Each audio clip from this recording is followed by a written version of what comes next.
Hello everyone, wherever you are in the world, thank you so much for joining us today. I'm Tim Eldridge, I'm one of the Vice Presidents of IOSH, and I'd really like to welcome you to this latest in our series of COVID-19 webinars.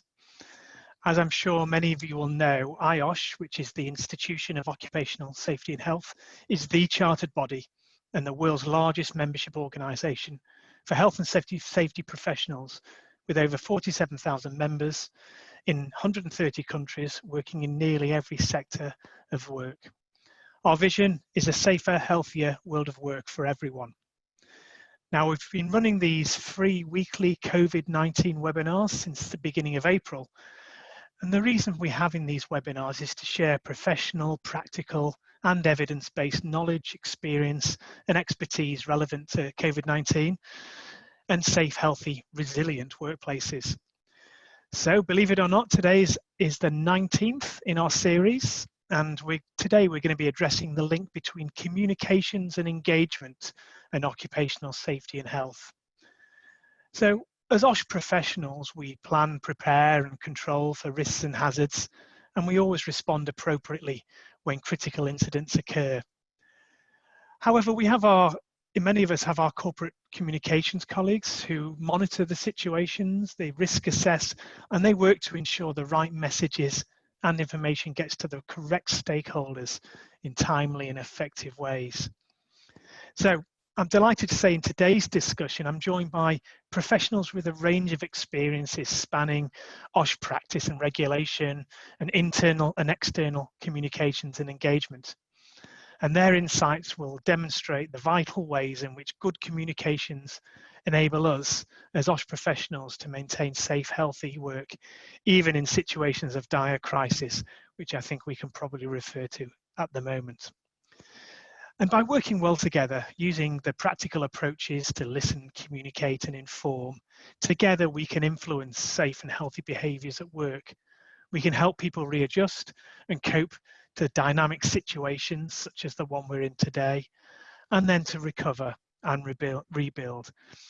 So I'd like to say a big thank you to our panel for joining us today.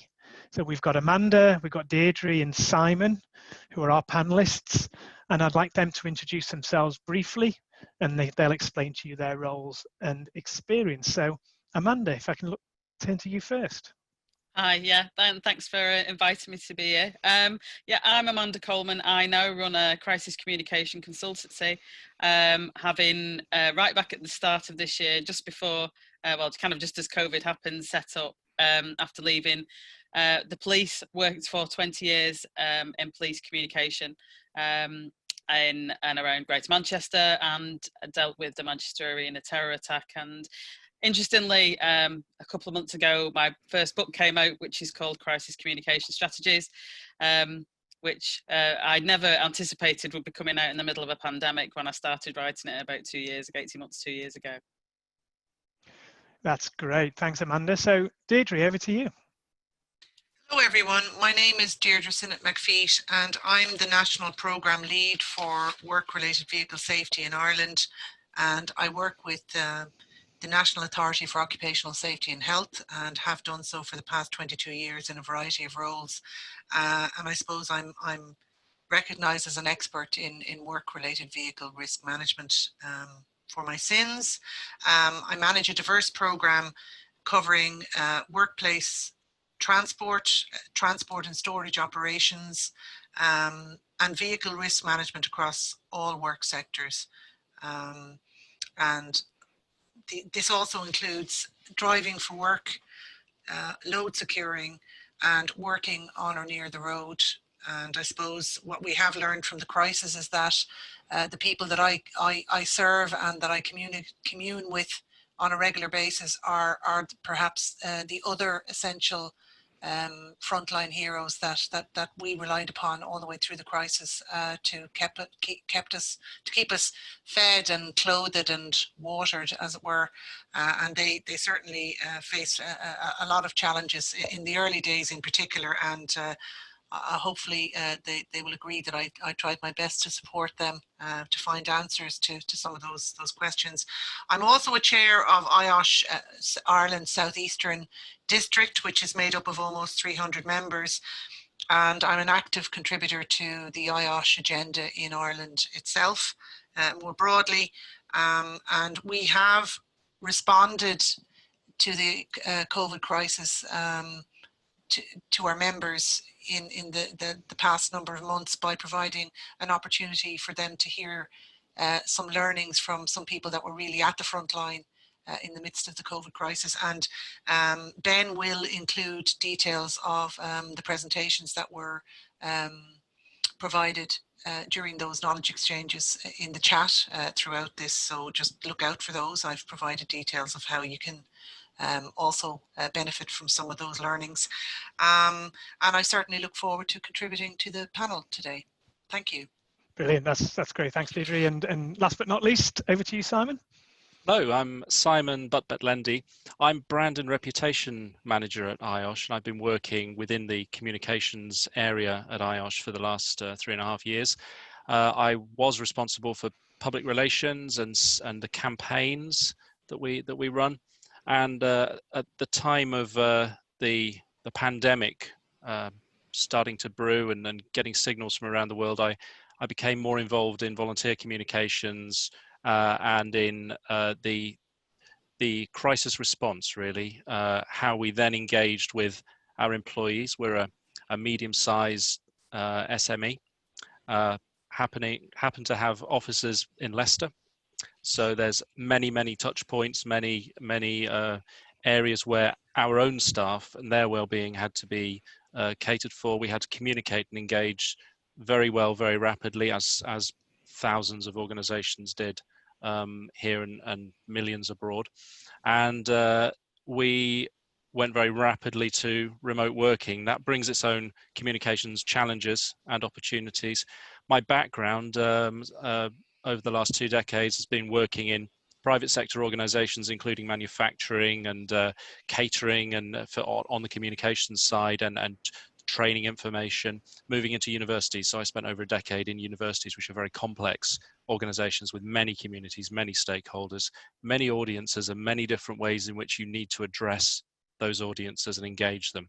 So I've been involved in a few critical incidents of various kinds and been involved in responses to those, but obviously this pandemic is vastly different to anything that any of us have experienced before. So the usual patterns don't apply, and we're adjusting and changing our approaches. So I'm looking forward to the discussion today. Thanks, Simon. So we've got a great panel for everyone today. So today's webinar is going to be slightly different. So those who've been on previous webinars, we've tended to have presentations and with slides and so on. But today is generally going to be a kind of a panel chat, so like a fireside chat. We're gonna have some questions, and the panelists are going to provide their expertise in answering those. Now, we've already had quite a lot of pre-submitted questions for today, so thank you if you've submitted those. Now, as you know, today's webinar, we are focusing primarily on communication and communication strategies. So of those pre-submitted questions, we've really focused on those which actually fit into the topic of communications. I do know that some of you have submitted some more technical questions, so we won't actually talk about the answers to those today, but just to remind everyone, we've got a huge amount of COVID-19 resource on the IOSH website. So please go to the IOSH website as a good first port of call to see if any of your questions are answered there. And obviously we'll provide some more links and give you some more advice on where to go for help as we go through the Q&A. Also, though, if you haven't pre-submitted a question, we've got a Q&A ability there. So in the bottom of your screen, you'll be able to ask questions, and I will keep my eye on those as we go along, and we'll try and select as many of those that are relevant to today's webinar as we can. So apologies in advance, we will not get through everyone's question, and if your question doesn't get answered, I'm sorry, we have a limited time, but again, you'll see some links to resources as we go through. So let's kick off today then. So first question we've had through is I'm going to start with you, Amanda. So from your experience, what would you say are the most important things to get right when planning for crises and communicating during a crisis? Yeah, thanks. Well, that's a massive question, really, to try and answer. In a trying to give a sort of nutshell response, it's about managing not just the initial phase, but as you go forward. So I've said a number of times that to people over the last few months that this is going to be a marathon, not a sprint. So don't commit all your resources right up front and then end up unable to kind of meet the challenges going forward. And I think quite a few organisations have found and communications teams have found themselves in that position. But it's about responding to what happens and building forwards. It's planning and preparation. It's difficult because if you haven't done it and you get to this point in time, you're at a disadvantage. That doesn't mean to say that you shouldn't be continuing to try and look at how you take it forwards and plan and look at scenarios, look at your risk management. It just means that you perhaps would have found it a little easier at the start of COVID if that had already been in train and already been done. And the key bit for me, and it's the key thread of why I wrote the book and what's in the book, is around looking at the people issues. So try and focus heavily on what the people who are affected, your own staff, whether that's people outside of the business. And what I've kept saying is try and look at things from the outside in. When you're in the middle of a crisis, and particularly something like we've been experiencing, you try and get your house in order, you try and look at what you need to do as a business. But often then you neglect talking to people outside of the business and having that connection. So very much try and focus on the people and look at from the outside in. That's great, Amanda. This is kind of the fundamental question of the whole webinar. So I think I will share the question around. So perhaps come to you next, Simon. What's your thoughts on this? Obviously, echo everything that Amanda has said. Also, thinking about the obviously your starting point is your audiences. Who needs to know what and when? You know, you start doing some planning of the messages. You work out what it is you need to say. And you work out who needs to understand what their interests are. And as well as pushing out messages and communicating, you should be listening. I think that's something that throughout an incident like this, especially a long, drawn-out situation, you should be taking regular opportunities wherever you can to hear what people's concerns, understand what they're saying, respond to things that require clarification. One thing that we've learned about the way the authorities have been communicating in different regions is that they're testing a lot of messages. They're assembling cross sections of people and checking that the way in which they're articulating information is actually making sense. Because if it doesn't make sense, you can completely fail. So that I think that's really important too. That's great, Simon. And moving on to you, Deirdre, have you got anything else to add? I suppose what I would say from what I've seen over the past 5 months and dealing with companies that were really struggling and under pressure, I'm just talking about our external or our audience as a regulator, who were really challenged by certain issues, and had they spoken to others in the same business or within professional organizations that they belonged to, they would actually have discovered that there were people who had already overcome those issues very simply. So what I would say is, in a crisis, people tend to, like a hedgehog, sort of roll up in a ball and panic and don't look outwardly and don't ask for help necessarily. And I think the critical thing is to stop and think, who might know the answer to this question? Is it the regulatory body, or maybe somebody else knows that I might be able to pick up the phone and ask? And it would certainly prevent a lot of sleepless nights for some. So I think one of the learnings from this crisis is ask others and don't reinvent the wheel that's already been invented. Yeah, they sound so simple, don't they? But they're so important as philosophies to use during this and any time.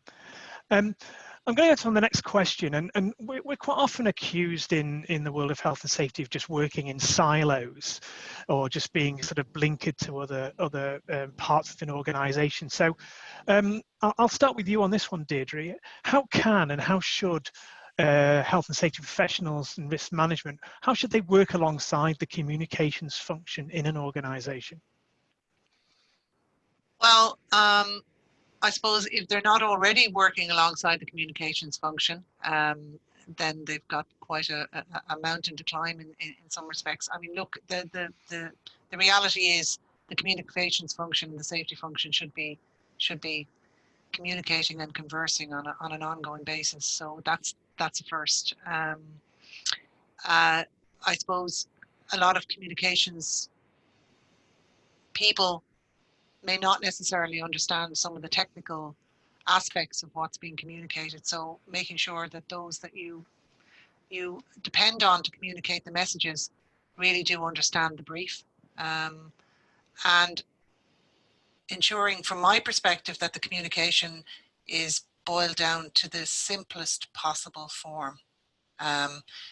What again I see is that we have been overwhelmed by lengthy emails describing things to the nth degree when people actually may need just a couple of words.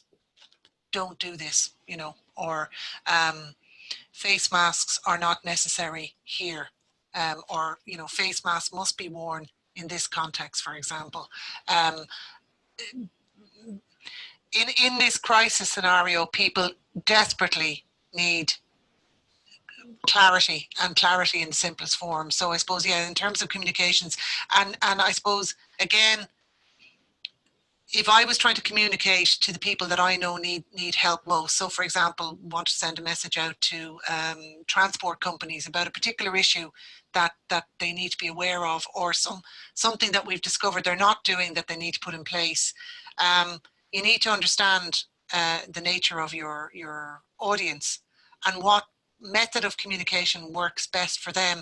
And if you can provide them with communication, if they then in turn need to tell their drivers or their warehouse staff something, well then perhaps it's best to deliver that particular message in the format that the end user will ultimately get, rather than thinking about a corporate message to give to an organization that they then have to translate down. So for example, the Health and Safety Authority has produced posters and checklists, for example, because that's what the ultimate intended audience needs. So instead of having a detailed protocol that's communicated, it's been boiled down into simple checklists that can then be handed to workers and in a language that they understand. So it doesn't require that additional step. Likewise, I think we need to think about communications that are instantaneous. So perhaps mobile friendly, rather than even moving from web. Quick communications are now happening over smartphones. So whatever messages, highly visual, very simple, and mobile friendly, I suppose, is what I would say. And if I could just come in, I think everything you've said there, Deirdre, is excellent, and it's also about targeting really effectively, and overcoming the desire to get everything out there. Because as you've said, there's such a thing as too much information. And not everything needs to be communicated at once. In fact, very skilled communication should be phased. It should be timely. It should be concise, and it should be planned. And wherever you can, you feed that information out in the right ways to the right places at the right time. Otherwise, people become just bewildered, and I'm sure Amanda can talk to that as well. And can I just add one very final little thing, which is right back at the start of what Deirdre said, is about communications, people not understanding, and whilst I don't expect them to understand the technical detail of a lot of things, they have to understand the business that they're working with or that they're supporting. They have to, because otherwise, then when you get to a situation like this, mapping that communication, that becomes a massive task where you're taking people away from frontline operational work. So I do think they have a requirement to really understand their business. Can I just add one final thing as well? There's the language of communication, and we all assume that we communicate in the language that we know and we use all the time ourselves, but we have to remember that we have a very culturally diverse audience in whatever country we work in and do our business in. And perhaps one of the issues that's arisen, I suppose, during COVID is perhaps not getting the required messages out to the people in the language, the actual spoken language that they understand. And perhaps for some of those audiences, you know, groupings of people, whether it's in a work context or you know, the wider society, perhaps the delivery of those messages needs to be different depending on some cultural considerations as well. Thanks. Yeah, really good point. I'm actually going to jump to one of the live questions now, so do keep them coming in. I've got a question from Jonathan, and I'm going to come to you, Simon. As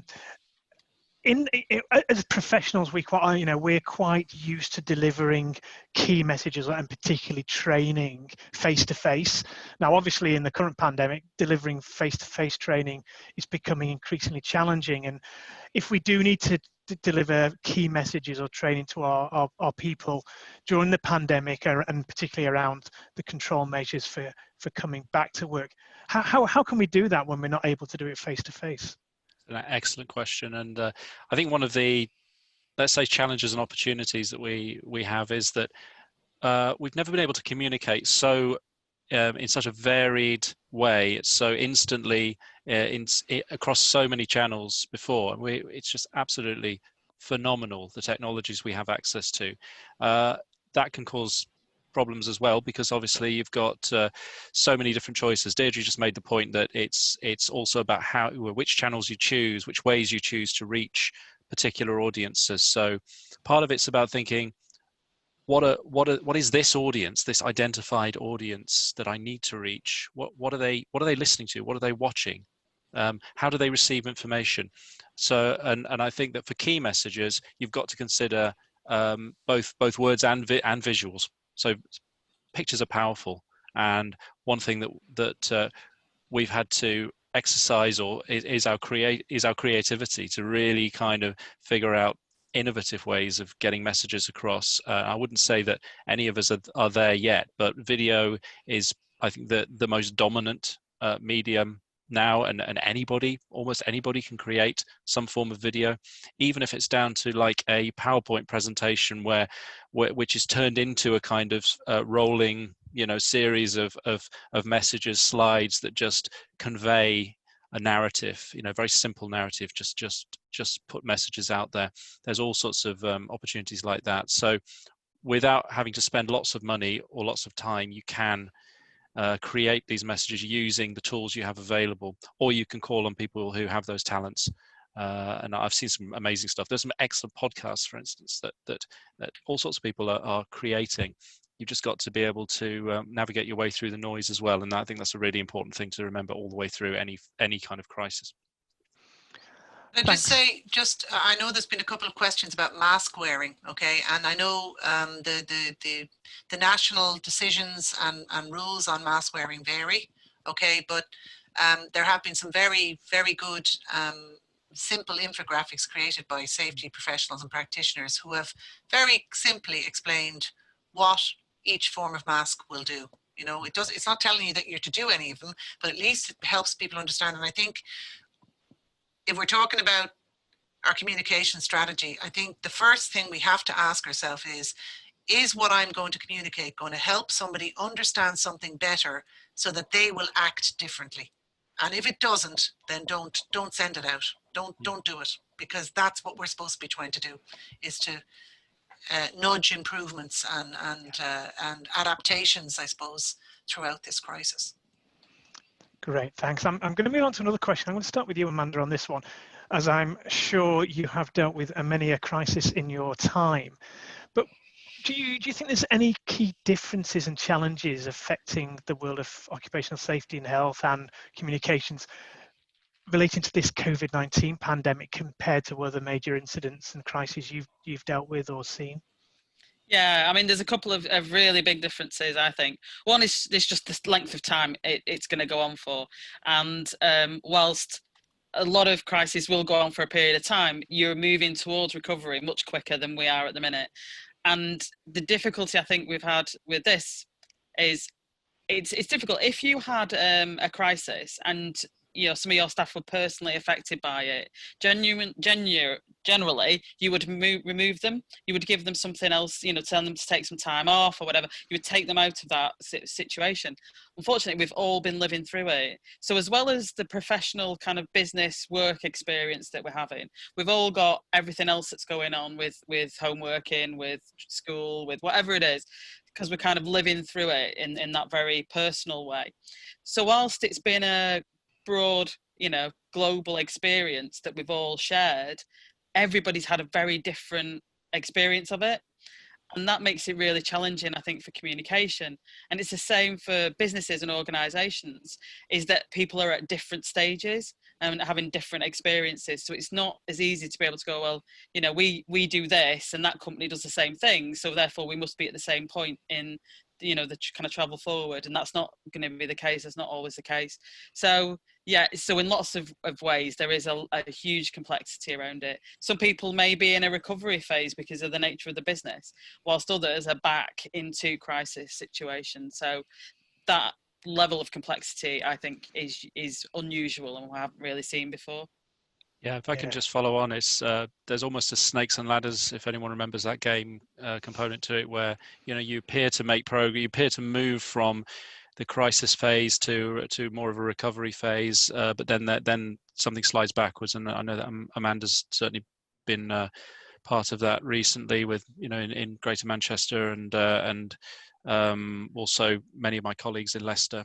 And you get just those setbacks, and that can be part of a crisis, but it's not normally this sort of slow roller coaster, if you like.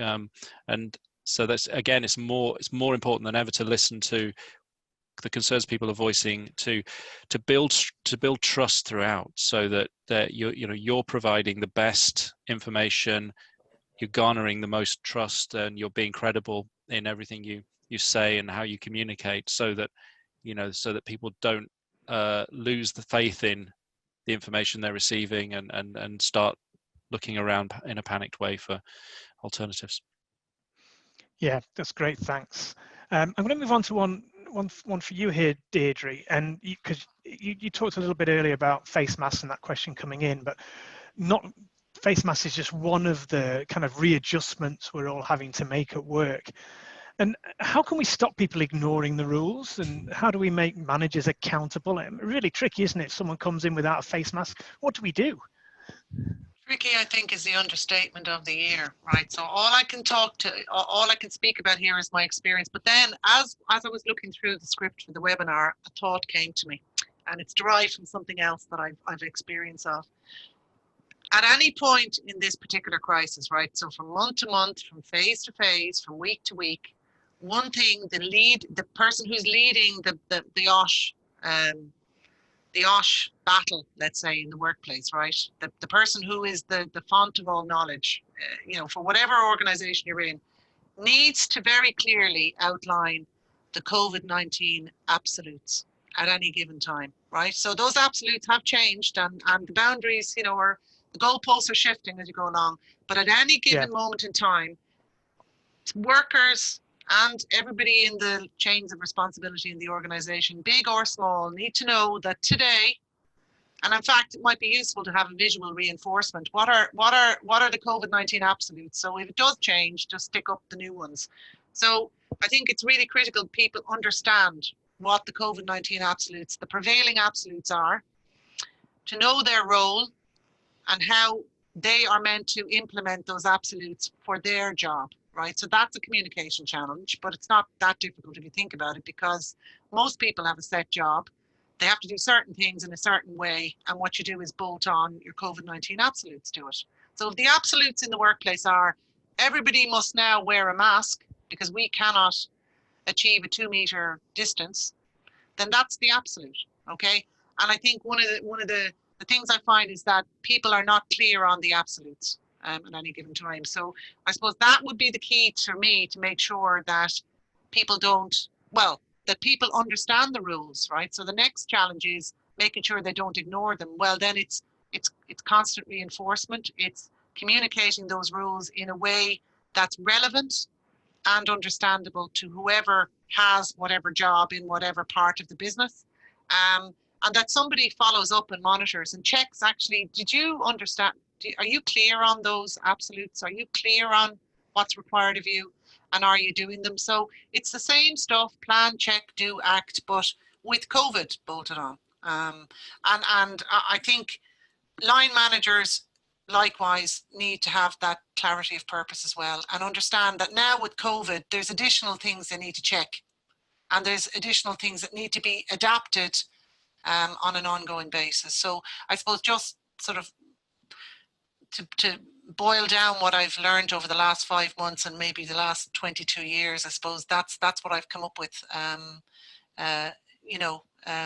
Everybody must be 100% clear on what the COVID-19 control measures are, and they are driven not by hierarchy of control anymore, but by public health requirements. They're absolute. Yeah. Can I just add to that, and that's that this shouldn't seem to be at odds with the existing rules and human resources management sort of methods within organizations, because this is the new normal. This is so as Deirdre says, if there are absolutes, people don't comply, then the same sanctions will apply, won't they? And the same mechanisms ought to kick in, even if it's but there shouldn't seem to be this sense that we're in a state of emergency where all those rules have gone. That there are new systems, or there are existing systems that have been updated that mesh, that are part of managing, and so the responsibilities of line managers then simply follow those. And what we found, what IOSH has found in research we've done, is that line managers often don't understand well enough their duties of care, their responsibilities, and obviously we address that through our courses, through managing safely, through managing occupational health and well-being, through the advice we give, and everything else. But so that's one other way of helping to upskill people and help them to understand what they need to be doing. But no, this shouldn't seem like it sits apart from normal service, normal everyday ways of managing. Can I just add one thing in terms of absolutes? I suppose one of the requirements in Ireland, I don't know how it works in maybe other jurisdictions, is that we do have a government issued return to work safely protocol. And my organisation has developed a series of resources to help employers implement that. So there's checklists, posters initially, with all the different requirements. Are you doing this, yes or no? So you can actually check, is it being done? Okay, so they're very helpful. And again, Ben, if you would circulate the links to those. But also more recently, there has been 2 online courses developed to help with safety induction, and also the role of the lead worker representative, who is the link between the organization and the workers, to ensure that the workers understand and that the messages are brought down, and if things are not working or there are issues, that person is the conduit between the two, and will help I suppose ensure a flow of communication in both directions within the workplace. So again, I've provided those links. They'll be distributed as well. I mean, there are some other online courses I'm aware as well. And of course, IOSH's own free e-learning modules that we've released in recent weeks on numerous elements of this. Absolutely, and I think in the chat box, guys, you've got the link to all of this. This is all going live. Ben is working magnificent in the background, providing all the links for you in the chat box. I'm going to go to another live question from Tim. I'm going to ask you this, Amanda. Now, one thing quite unusual about the current crisis is that a lot of workers have actually put their workforce, a portion of their workforce, on what's in some countries is called furlough. In other countries, it means they're not actually working, but they're not being unemployed. So they're still kind of working for the company, but they're not working. Very strange. What do we need to communicate with these people? What should we do in those situations? Yeah, I mean, it's critical that you continue that conversation with the whole workforce, and there are easy ways that I know businesses are looking at doing this. You know, they'll have apps, they'll use WhatsApp potentially on a group. If it's not sensitive information, then there's an easy way of just going, you know, are you okay? Do you need anything? This is the state of play. This is what's happening. And I know organisations where people are still furloughed, that people are still in that position. And, you know, in some cases, they may have had 3 months, 4 months of very little communication. You start to lose your connection to the business. And if we're trying to then bring people back to be effective members of the organisation, to be able to slot back in, to understand all the requirements, like Deirdre was saying, all those practical things that you have to do, you want them to be ready to go, and you're not going to be if you don't keep that conversation going. So I think it's been really critical. There's been some fantastic examples of how people have done that, how businesses have done it. There've also been some businesses where I think you're going to have a position where people are coming back in and there's lots of issues. Aside of that, there's also kind of going to be the issues of people who maybe have been working feeling a little bit hard done by because people are coming back who have, so you've got a lot of issues that you're going to need to be able to manage. And one of the key bits is making sure that everybody's still talking and trying to connect people across and get through that. For sure. Any other thoughts on this subject?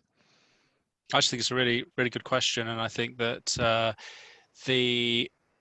this disengagement that Amanda referenced, that's a huge mountain you create for yourself if you effectively cut people off, because already explaining furlough is difficult, because a bit like a separate situation, but a bit like redundancy. People feel it. They don't necessarily understand, and I've been through this. Don't understand it's the job that's redundant. It's this feeling that somehow it's a personal thing, and it's not with furlough. With furlough, it's something that's where a calculation's made about necessity, and it's all in balance. So you have to be able to engage people and make them feel part of that community still valued and contributing in some way, or potentially able to contribute in the future as the organization rebuilds. So there's a lot of challenges, and then there are external challenges around the economic situation and the impacts, which we're going to have to be mindful of and manage through too. That's great, thanks. Going to a question for you, Deirdre, and obviously talking about COVID-19, we talk about the virus and the health impacts, we talk about everything in the workplace, about social distancing and masks, but there is other aspects of this pandemic that we're aware about, and particularly thinking about employee mental well-being. Is there a method, is there experience that you've had, or advice you can pass on to others that, I guess, don't forget about this, and this is something we really need to pick up? Okay, well, I suppose, look, with my IOSH hat on, and both from an IOSH involvement perspective and in my day-to-day job, certainly psychosocial risks have bubbled to the surface in a massive way, and not the ones that people were dealing with before. So before, you mentioned psychosocial risk and people went, oh, bullying. Now we have the psychosocial risk of COVID-related psychosocial impacts, for want of a better word. And I think companies need to put the word health and welfare firmly back onto the IOSH agenda. I think pre-COVID, we focused on the clear and present danger stuff, really. Let's face it, okay? Not the invisible stuff. And the invisible stuff now is COVID, and the other invisible stuff is the impact of COVID on people's minds and their mental health and their well-being. And ignoring it is not going to make it go away. It is going to get far, far worse. So examples, I suppose, of what's been done, certainly in our own organisation. And again, Ben is going to be busy on his chat box, but I have provided some. Okay, unfortunately, we may have just temporarily lost ourselves as a regulator from the likes of Australia, where the psychosocial aspect at a very early stage in the COVID response, the national response, as it were. So it's important to have a conversation about this, right? It's okay for people not to be okay. And in fact, in response for our members earlier on, the IOSH members in the district that I look after, it certainly was a very hot topic. So I made sure that we included it in our knowledge exchange series. And again, I've provided links in that information. Because a lot of OSH professionals are consultants and they're self-employed, and however isolated you might feel if you work for an employer in an organization, when you work for yourself, the impacts of COVID, depending on which sector you worked in, can be absolutely catastrophic. So there's a lot of support required for OSH members, obviously. So that particular webinar or knowledge exchange was the most heavily subscribed, without a doubt. And it was delivered by our behavioural psychologists that fortunately we have in the HSA. And subsequently, we've actually, that information has been developed as a podcast nationally, but it's only one of many of that type. And I think if I were to say that OSH professionals certainly need to upskill in the whole area of mental health and well-being, or as somebody put it, enabling employees to thrive at work. Okay. Yeah. I could and not to ignore this. So if people already haven't got a conversation going about the mental health impacts, whatever they may be and wherever they've come from, but just to have a conversation about it, getting it out in the open will actually help people immensely. Absolutely. And there are resources available. So again, just refer to those. And I can also reference the fact we had a webinar some weeks ago on this with Mind, with British Psychological Society and the Health and Safety Executive's senior psychologist. And there are some great resources, as Deirdre says, from those agencies as well. Mind is doing some great stuff, and we're talking to them about various things. Can I just not, but there was a question that I kind of was just looking at the questions that somebody said about the stigma as well about mental health, and I can kind of reference this from personal experience, because in the aftermath of dealing with the Manchester Arena terror attack in 2017, that kind of formulated having well-being and mental kind of health and well-being and support right back at the start of a crisis happening. That's why I feature it in a whole chapter in the book. But one of the things I think that was really critical around trying to tackle that sort of stigma issue was actually people being really open about the fact that they were getting support and getting help, and that went right to senior levels in the organisation. And it was the same. I had a team of sort of 30 people, and I was really open about the help and support I'd been personally getting, because people looked to me and say, oh well, you've had sort of 15, 16 years in policing, and there's me, I can deal with anything, it's fine. So the fact that you were going, actually no, it's not, and it is okay to not be okay, and I'm struggling to deal with some of this, then did start to break down some of that stigma. But it takes a bit of time, but that's one of the best ways really, personally found, of trying to address some of those issues. Yeah, sorry, Tim, if I may, can I just something came to mind there. Pre-COVID, we all had regular contact of whatever kind with colleagues that we either wanted to know and have contact with, and others that we perhaps didn't, and but we had contact with human beings, right? And one of the most fundamental things that has happened because of COVID is isolation. Now, varying degrees of isolation, and I think organizations need to think about actively encouraging people to stay in touch with colleagues. And not making it a requirement, but just certainly prompting and nudging people to continue to stay in touch, even if you have a virtual cuppa, or you just ring up and say, how's it going? Just have 5 minutes of a chat or whatever, because it's very easy for that to disappear. And then you really have profound impacts of isolation. So again, if you're talking, it's not like a COVID-19 absolute, but certainly it should be part of the script as to maybe reminding workers to stay in touch with somebody that they trust. It may only be one person, but it does help a lot. Yeah, thanks. Oh look, we've got we've got loads of questions flying in, so just a reminder, everyone, that we won't be able to answer them all, so please don't be offended if we don't get to them. But I'm going to come to one from, well, let me find again, from Alan. So we talked a bit earlier, and Deirdre talked about diversity and cultural difference and language. There's an interesting question that Alan posed about age, and I think, and there's actually some other points being raised in the chat and the Q&A about age, and that different ages seem to be responding in different ways to the pandemic, whether that be positive or potentially negative. Do we think that we need to have different messages for different age groups? Is that, Amanda, is that something that you've done before in the past as well?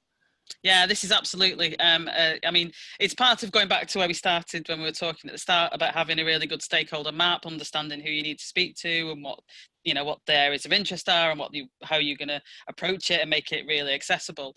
But I think because of some of the detail of how this is developed and some of the national messaging, I think it's really difficult because you're getting a massive disconnect. So you've got, you know, older people who potentially, you know, people who are shielding and have been very isolated for quite a period of time, really scared, really concerned about what's happening. And then you've got younger people who seem, in some respects, to feel as though they're invincible. And we've seen this today with Donald Trump's tweets around, you know, young people, and I think it was on Facebook as well, that have been taken down because they're not.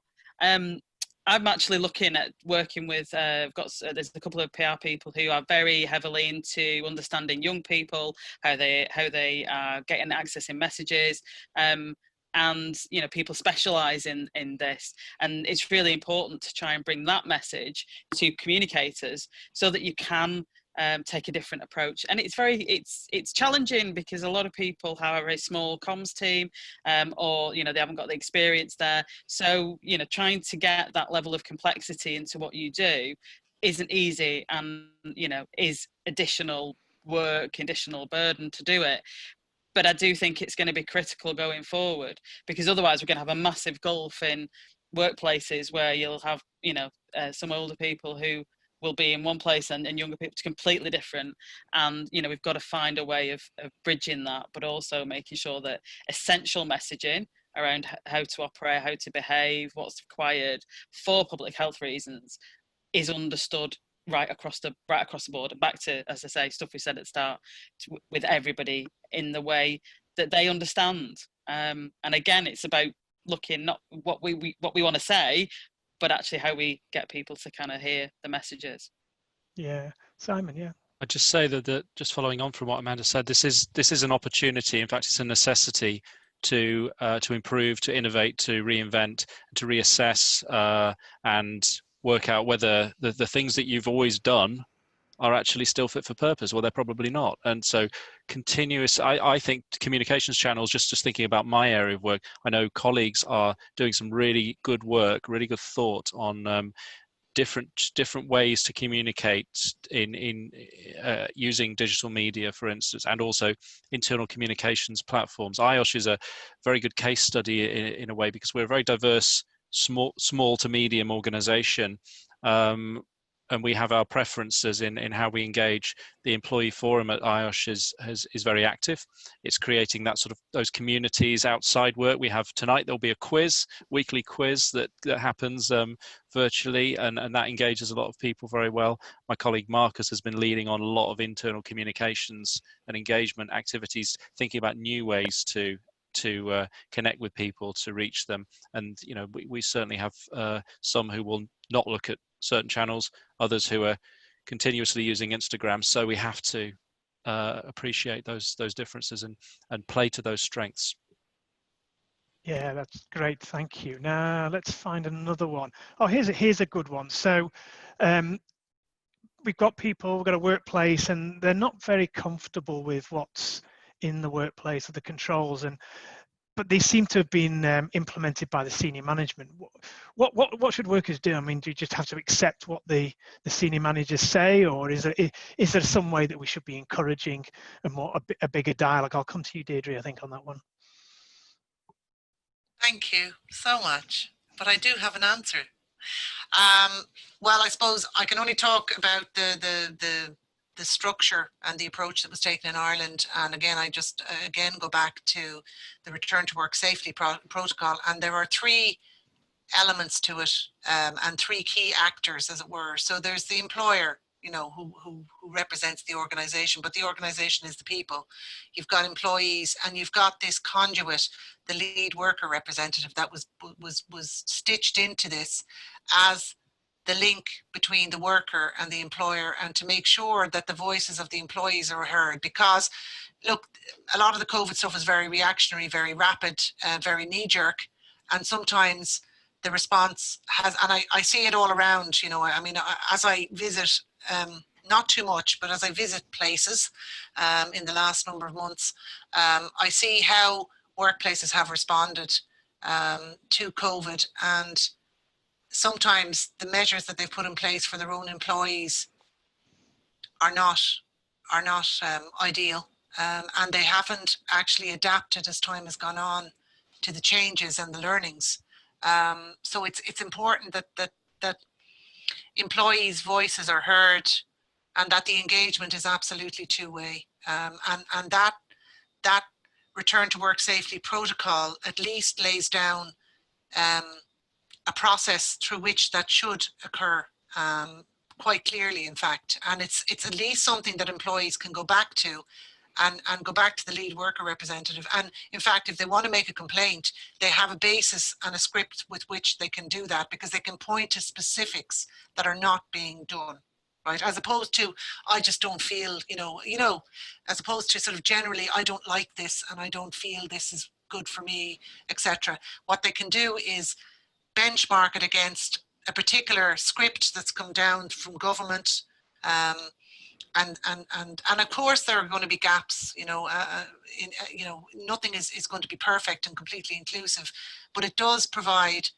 some reference point to go back to check to see, well, okay, it says here that must be done by the employer, so okay, I'm going to have to accept it because that's one of the absolutes, as opposed to, you know, the employer may have a little bit more latitude around something else, and perhaps there's a more of a discussion required about how that will be implemented. So hopefully that helps, and again, references to those protocols and checklists that are available. I think Thanks, yeah. Just going back to the fact there are great resources, but there are credible resources. And I think one duty that communicators have, I think Amanda will probably agree, is to help to fact check, reality check, and ensure that people, if they have reservations based on dodgy information or you know, information that isn't evidence-based, then, you know, we robustly provide the good information and reinforce messages that ensure that they regain that trust in the employer, and that the fact that the employer is doing their best. If the employer isn't, well, there are duties of care issues, and as Deirdre said, you know, being able to benchmark and point to deficiencies, and the OSH professional also stepping up and saying, well, these are the things that really ought to be happening. You know, there's a whole mix of issues there too, but it's, you know, everyone has their role, and everyone should make their voice heard. One of the current hot topics, just so people are aware, is obviously face masks in the workplace, and it varies depending on what country you're in as to what the legal requirements are versus advisory. But the other thing is face masks and visors, and whether you wear a face mask and a visor, or a face mask or a visor. And that's coming up a lot lately, because people are beginning to suffer skin irritations from certain face masks, and people are trying to find alternative solutions. So you know, it is challenging, and as things evolve, issues arise that we've never seen before in workplaces. And face masks, generally speaking, surgical masks, were never intended to be worn for long periods of time. And people who regularly wear PPE in certain jobs and certain organizations where they have to be, you know, super clean, you know, they've been doing this for a long time, and they have a particular process that they follow. But for others, this is all new to them, and there are going to be challenges of that type. That's just one of the things that certainly is very prevalent at the moment. Thanks. Now, as we're probably coming towards the last few minutes of the webinar, what I'm going to do is ask each panelist just to, I guess, just to give a takeaway, or what key message or messages. Choose as many as you want. Would you want to leave our webinar attendees with today? So I'll start with you, Amanda. Oh, thank you. Yeah, I think the key bit, as go back to what I said at the start, is try and think about the people you're dealing with, and what they're going through, because that'll then help formulate what you need to do. I think the keys, again, move from broadcast right back at the start of a crisis. You are in broadcast, telling people what to do. This has got to be moved to an engagement. If you're not actually talking to staff, if you're not talking to people, listening, understanding, then you should be at this phase. Remember the well-being elements, and I think that is kind of final bit really is to move things forward. You need to be really honest and open, and sometimes that's about saying, yes, these are the absolute things that you need to do, but the situation is changing. And to become the trusted voice, you need to have that understanding, that honesty around it, so that people appreciate this is very different territory, and everything isn't going to stay the same. The level of uncertainty will change, and we've got to be able to adapt and kind of take people through that. That's brilliant, thank you. Deirdre, perhaps come to you next. I suppose, like everything in life, you need somebody to take charge, and if there isn't somebody, a clear person that people can look to in the organisation who is keeping an eye on COVID and COVID requirements and COVID responses, then please appoint somebody now. It doesn't have to be the CEO or the managing director, but appoint somebody that has credibility, who will keep an eye on the situation, who will take stock of the company, the organisation, the small business, and just assess who are we, what do we do, and how does COVID affect us now compared to before in February. Reevaluate the business with a COVID lens on, and really do a simple gap analysis of where things are at. So this is who we are, this is what we do, these are the people. What do we need to do to get us in shape to deal with COVID for the next phase? Let's take it by phase if we wish, or you can look at longer term stuff.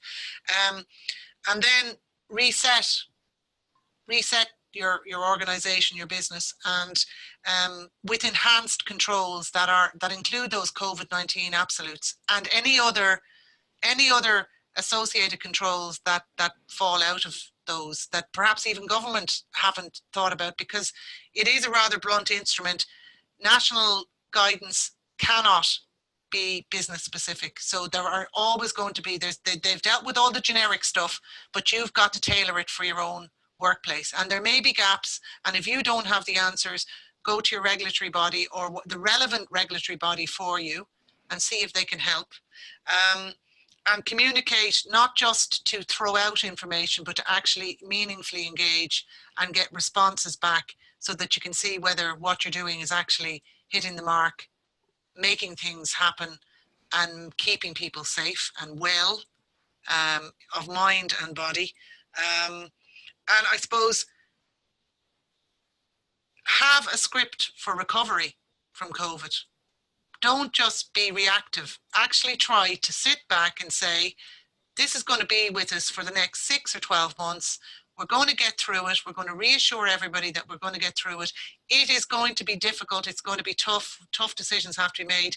But we have a script for recovery and to take us to the post-COVID world, as it were.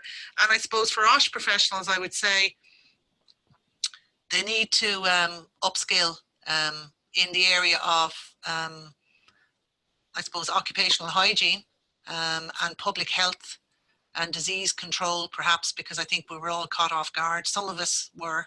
I have somewhat of a background in thankfully, in this stuff, but most people don't. They don't have a biology or a disease control qualification. So I think there's potential there for IOSH to provide some new educational opportunities for OSH professionals. And hopefully, you know, we will come out of this and we will all learn to thrive again in whatever jobs that we do. Indeed, thank you. And very quickly, I know we're a little bit over time, Simon, but some last thoughts from you? Yeah, can't really add much to that except that OSH professionals can communicate too.